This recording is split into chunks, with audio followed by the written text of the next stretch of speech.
In the book, the forest floor is the lowest layer of a rainforest. It is usually dark and damp here. Found in the forest floor is a layer of rotting leaves and dead animals that will decompose to form pinguinos. And Ellie, can you read? Oh, Ellie, go there na. You read your part.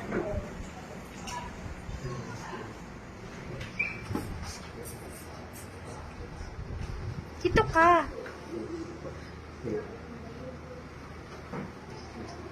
Ano daw? Ellie, louder.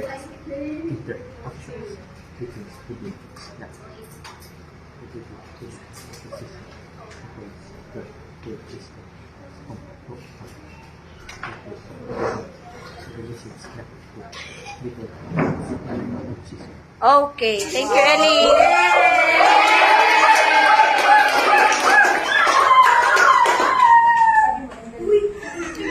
And as for the living things in the forest floor, Daniel and Alpha East will be saying some information about it. Ellie, dito ka umarap. Ellie. Plants, ferns, and vegetation thrive in damp, low light conditions in start growing here.